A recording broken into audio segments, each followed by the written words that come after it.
La deuxième question, oui, c'est lié à la concentration. Mon épouse ici présente m'a motivé à la lecture. Et donc j'ai constaté qu'après la lecture de 2 chapitres, 3 chapitres, je n'arrive plus à continuer. Et je relis même encore des pages que j'ai déjà lues tout simplement parce que je n'ai pas compris. Donc je me suis dit que c'est lié à la... Il faut oxygéner votre cerveau. Si vous oxygénez votre cerveau par des fruits, par des légumes, alors vous pourrez tenir un peu plus longtemps. Mais si vous n'oxygénez pas votre cerveau, comme on le voit tous les étudiants, tout ça, 2 heures de cours, 3 heures de cours, c'est la limite. Après ça, le cerveau ne suit plus. Mais le cerveau ne suit plus parce que l'alimentation du cerveau n'est pas donnée à cette personne-là. L'aliment du cerveau, c'est tous les sucres des fruits, l'aliment du cerveau. Et c'est toutes les huiles des fruits secs, amandes, noix, noisettes, noix de coco, arachides. Voilà, c'est ça là, quand on mange, les huiles qu'il y a dedans là, le cerveau en raffole. Les cellules cérébrales, les neurones se rajeunissent, elles sont contentes. En ce moment-là, on peut avoir une attention. Mais si tu manges garba le matin, toute la digestion est focalisée sur l'estomac. Toute la digestion est focalisée sur l'estomac, tu vas aller où? Tu ne peux pas aller quelque part. Voilà. Donc si tu as mangé à 7 h du matin le garba, jusqu'à midi, tu ne tiens pas. L'estomac pompe toute ton énergie. Donc comment tu peux assimiler des choses qu'on t'enseigne? Tu peux assimiler. Voilà. Donc il faut bien orienter l'énergie. Voilà. Moi, je viens ici, c'est mon cerveau qui va travailler. Je ne mange pas du riz, je ne mange pas à checker. J'ai une amie, une soeur qui est là. Elle nous offre quelquefois un bon chef. Et ça, c'est l'après-midi qu'elle envoie. Voilà. Quand elle envoie ça, on va manger l'après-midi. Oui, l'après-midi, on a fini la journée, on va manger. Mais manger comme ça, là, à 11 h, tiens, patate. Manger à midi, tiens, patate. Là, tu perds le cerveau. Voilà. Quand tu mets quelque chose de lourd, toute l'énergie vient au niveau de l'estomac. Il y a un médecin, dans les années 30, Dr Kouchakov, qui a expliqué cela d'hyperleucocytose. Il dit, quand tu manges un aliment cuit, ton estomac ne voit pas l'aliment cuit, il voit un corps étranger. Donc tous tes globules blancs viennent autour de l'estomac. En temps normal, c'est 6500 globules blancs par millimètre cube. Mais quand tu manges la friture, ça va jusqu'à 14 000, 15 000, tu es en danger. Et ça là, c'est comme ça tous les jours. Il y en a qui mangent 3 fois par jour comme ça. Donc 3 fois ils agressent le corps. Et au bout d'un an, comment tu ne veux pas qu'il y ait des paludes? Moi, mais je fais palu à répétition. C'est normal, c'est que tu mets dans ton ventre, ça contient le palu. Laisse le moustique là de côté, il faut le laisser de côté. Voilà. Mais plus le moustique, tu es au 4e étage, tu es au 5e étage, le moustique te pique où là-bas? Tu dis c'est un moustique. Donc il y a beaucoup de choses. Voilà, on n'a qu'à laisser comme ça, on n'a qu'à avancer. Voilà. Allez-y, parlez, question. Moi j'ai 2 questions. La première question. Voilà, il faut augmenter, hein, il faut augmenter pour la première question, voilà. C'est concernant ma santé. J'ai des palpitations, le cœur bat fort et rapidement souvent. Je suis allée à l'hôpital, le médecin, le cardiologue m'a prescrit une échographie du cœur. J'ai fait, mais il a dit que le cœur était bien, il n'y avait pas de souci. Mais ça continue. Ça va vite, des fois c'est normal, des fois ça va vite. Donc je ne sais pas. Premièrement, là où vous dormez là, il faut que ce soit bien aéré. Premièrement. Quand je dis bien aéré, ce n'est pas les fenêtres fermées avec climatiseur, ce n'est pas ça aération. Quand il est aéré là, vous ouvrez les fenêtres, l'air circule avec votre ventilateur qui tourne de gauche à droite. Ou bien si tout est fermé, sur le split, vous mettez du papier hygiénique et vous laissez tomber des gouttes d'huile essentielle d'eucalyptus. Il faut ioniser l'atmosphère. Quand on dort là, on passe 25 ans dans son lit si on vit 80 ans. Ça, c'est ce que les études ont montré. Si vous allez mourir à 80 ans, donc vous allez passer 25 ans dans votre lit. Mais écoutez, si 25 ans, vous passez 23 ans à souffrir, vous n'allez pas atteindre les 80 ans. Donc, premièrement, bien dormir. Tout à l'heure, je parlais de la position du lit. Il faut mettre votre tête au nord, le pôle nord, et vos pieds au sud, le pôle sud. Votre pôle nord, c'est votre tête, votre pôle sud, c'est vos pieds. Ça, c'est la géobiologie. On appelle ça médecine de l'habitat. Il y a médecine, on parle que vous soyez. Mais là où on vit aussi, là, ça peut nous rendre malades, mais ça peut nous rendre en bonne santé. Médecine de l'habitat. Maintenant, quand vous avez placé votre lit dans la bonne position, vous voyez où se lève le soleil, devant vous, il se couche. Derrière vous, à gauche, c'est le nord, à droite, c'est le sud. Mettez votre tête là. Si c'est serré, que vous ne pouvez pas mettre là-bas, il faut mettre votre tête à l'est. Voilà, c'est tout. Mangez ça avant de manger un aliment cuit. Si vous mangez l'aliment cuit, ne mélangez pas viande et poisson au même repas. Choisissez de manger la viande ou le poisson ou les œufs ou les champignons ou les haricots rouges. Il y a les protéines animales. Viande, poisson, œufs, ça c'est protéines animales. Protéines végétales, haricots rouges, haricots blancs, champignons, lentilles, pois chiches, ça c'est haricots, protéines végétales. De temps en temps vous êtes en animal, de temps en temps vous êtes en végétal. Il faut panacher. Voilà, quand vous panachez comme ça, votre corps va bien se porter. Mais si vous ne mangez que de la viande, vous allez avoir un problème. Tous les gros mangeurs de viande ont des maladies qu'on appelle la goutte. La goutte, c'est les orteils qui commencent à faire mal parce que l'acide urique va se loger là-bas. Ok? Mais on dit j'ai maux de rein. C'est pas maux de rein. On appelle ça lombalgie. Maux de rein, c'est le rein même. Si le rein est malade, vous commencez à gonfler. Vous amène à l'hôpital pour faire une dialyse. Bon, on se comprend quand quelqu'un dit là-bas, le rein, c'est pas ses reins. Organes, c'est plutôt ses lombaires. Voilà. Il faut faire comme ça. Puis chaque semaine, trouver un jour. Toute la journée, vous dites, je mange des fruits et des légumes toute la journée. Voilà. Et puis, boire suffisamment d'eau. Pas l'eau du robinet, hein, l'eau pure. Avant que vous preniez l'eau du robinet, vous filtrez cela. Parce que l'eau du robinet est passée dans des tuyaux depuis 40 ans, 50 ans que les tuyaux sont là. La vibration de l'eau, on l'appelle en bon français les ohms. La vibration de l'eau des tuyaux, c'est 300. Alors qu'une eau normale doit être à 6500 ohms. Quand on sort une bouteille d'eau, qu'elle descend dans sa bouteille, quand on mesure là, c'est 6500, 7000 ohms. Une semaine après, ça descend à 5000. Donc plus ça reste longtemps dans les supermarchés, sous la lumière du néon, au bout d'un mois, vous avez ça à 1000 ohms. Donc vous voyez l'eau comme ça, mais elle a perdu sa vibration, qui fait d'elle ce qu'elle est. Mais ça, on ne vous apprend pas cela. C'est nous qui pouvons vous enseigner cela, qui dit, l'eau là, on ne boit pas l'eau du robinet pour boire. L'eau du robinet est potable, mais n'est pas biologique. L'étourdissement, presque tous les jours, qu'est-ce que la personne doit manger? Beaucoup de fruits, beaucoup de légumes. Pour manger beaucoup de fruits, beaucoup de légumes, boire beaucoup d'eau. Voilà, c'est comme ça qu'elle va oxygéner son sang et elle va bien se porter. Voilà, je vous simplifie les choses, hein. Voilà, vous comprenez, il faut aller à l'essentiel. Voilà. Quand quelqu'un parle de l'étourdissement, c'est parce que le tube digestif est sale. Si le tube digestif est sale, le sang est sale, le cerveau aussi fonctionne à partir de ce qu'il reçoit du tube digestif du sang. Quelqu'un dit, je ne me sens pas bien, dans ma tête, j'ai mal à la tête, ce n'est pas la tête qu'on soigne, on soigne le tube digestif. Dès qu'on soigne le tube digestif, le sang devient propre, le cerveau devient propre. Tous les AVC, accidents vasculaires cérébraux, c'est lié au fait que les gens ont fait rentrer plein de saleté dans leur alimentation, beaucoup de corps gras, et quand ça monte dans les artérioles au cerveau, les cellules cérébrales sont étouffées. Tant que c'est un AVC ischémique, c'est une veine qui est oblitérée, il n'y a pas de problème. Mais si c'est un AVC hémorragique, que la veine ici la pète, votre cerveau là est grillé. Voilà. C'est pour ça qu'il y a beaucoup de personnes, quand ils sont tombés là, ils sont tombés, hein, c'est fini. Ils sont tombés, ils ne pourront plus se retrouver. Voilà. Et là, ça devient, comme on dit, un poids lourd, au figuré comme au propre. Si vous avez quelqu'un comme ça dans votre maison, il est devenu gaga, ça ne va pas dans ta tête, voilà, voilà un gars qui est là, ils vont fatiguer jusqu'à vous allez mourir. Donc il faut oxygéner votre cerveau, buvez de l'eau pure.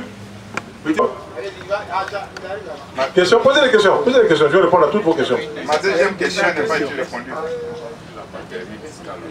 L'hernie discale, oui.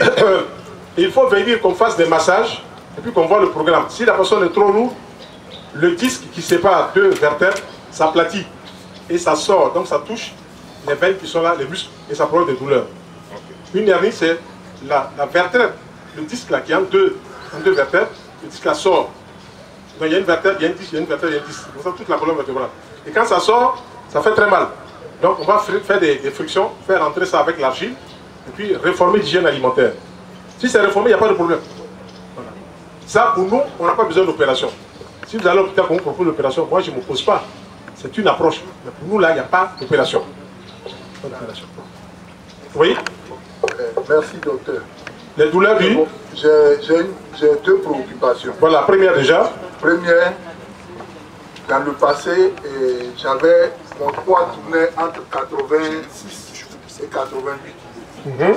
Aujourd'hui, j'ai un poids qui fait 110 kg. C'est trop. Et puis, j'ai une hernie discale. Ah ben bien sûr, le poids agit sur la colonne vertébrale. Bon, je voudrais demander des conseils. Vous faites 1m combien? 1m88. 1m80? 8. 1m88 pour 100 combien de kilos? 110. 110 kilos. Et puis, ce qui est bizarre, dans le passé, je faisais 88 kilos. 88, 90 kilos. Pour 1m80? 1m88.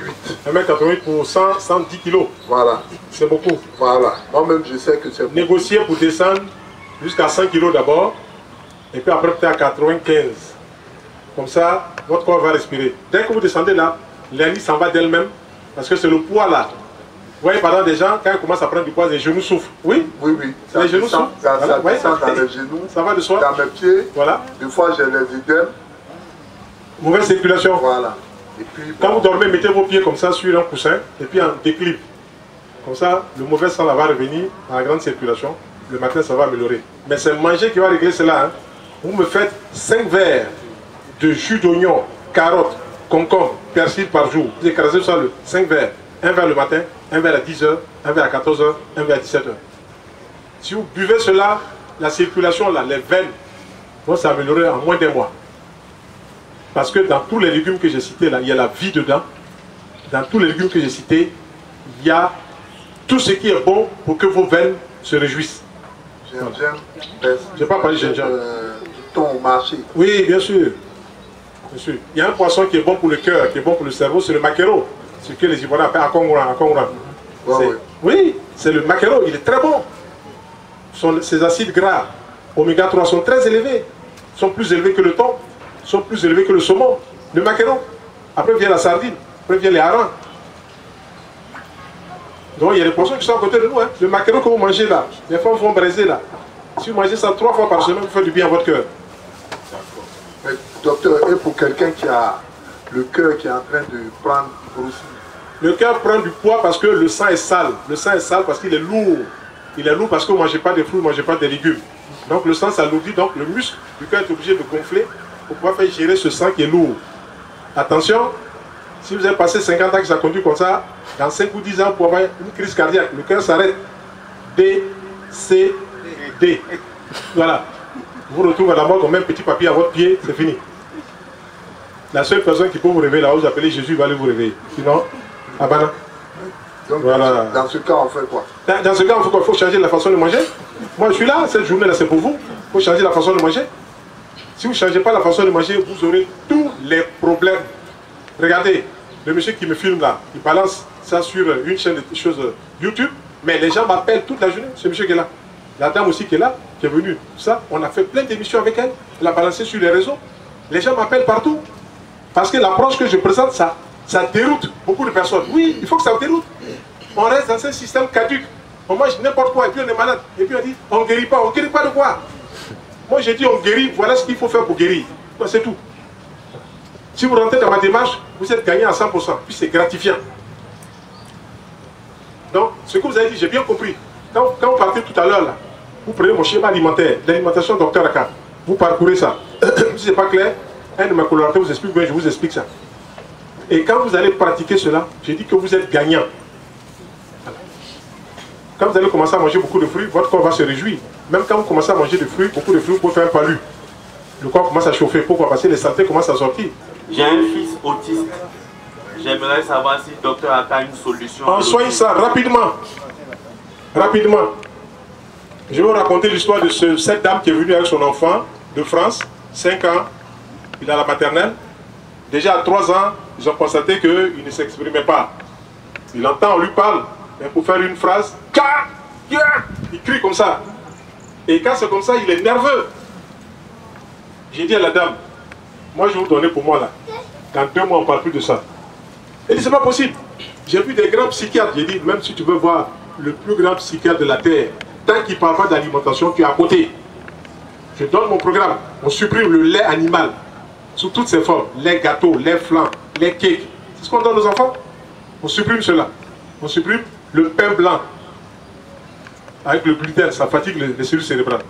On fait manger beaucoup de fruits. On mange beaucoup de choses, de protéines végétales. 2 mois, la femme commence à parler. Les maîtresses de son école appellent la dame. Tu as donné quoi à ton enfant? Et puis, bonjour madame, bonjour monsieur. Commence à saluer. Elle dit, moi mon docteur là, il est en Côte d'Ivoire, ça s'appelle Aka Félix. Il y a eu 3-4 qui m'ont appelé, qui ont leurs enfants. J'ai dit, mais prenez le programme alimentaire que je donne à votre ami là. Appliquez ça. Donc nous on a réglé le problème d'autisme là. Bon, je vois, on dit, il y a des grands spécialistes à Abidjan qui se débattent pour expliquer cela. C'est pas... Toute la tête là se résume au tube digestif. Ce que tu mets dans ton ventre, c'est ce qui conditionne ton cerveau. Il y a des médecins qui ont travaillé au Massachusetts Institute of Technology, Dr Wurtman, Dr Fenson. Ils ont montré que plus tu manges de la viande, plus tu deviens agressif. Alors, pourquoi? Parce que dans la viande, il y a beaucoup de phosphore.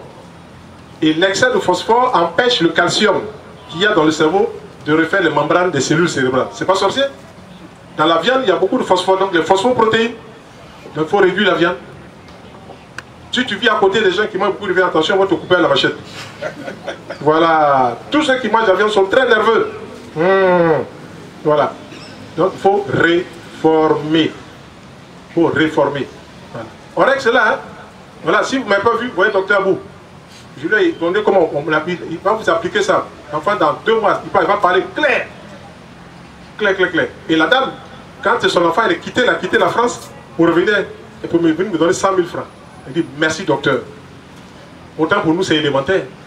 Et les gens se débattent, les maladies mentales, les gens se débattent alors qu'il faut soigner le tube digestif. Tant que tu n'as pas réglé le problème du tube digestif, tu vas te fatiguer sur la terre. On soigne le tube digestif, ce qu'on met dedans là, ça conditionne le cerveau. Puis après maintenant, on verra le reste. Et en plus de cela, j'ai donné 3 plantes. Le ginkgo biloba pour les facultés cognitives. J'ai donné le rooibos pour la mémoire. Et j'ai donné la pervenche pour oxygéner le cerveau. Quand on prend ça avec mon alimentation, on ne dépasse pas 3 mois. L'enfant va parler. Voilà.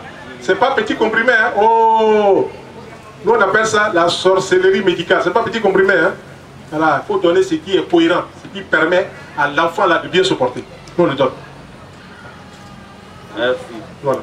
Une autre préoccupation. Est-ce que le docteur a une solution à quelqu'un qui fume depuis 25 ans? Bien sûr, on fait des cures anti-tabac. On fait des cures anti-tabac. Même il y a des plantes qu'on trouve dans certaines pharmacies spécialisées. On appelle cette plante-là le kudzu. K-U-D-Z-U. Le kudzu. Vous demandez dans les pharmacies spécialisées, si vous avez ça, vous buvez, ça va couper l'envie de fumer.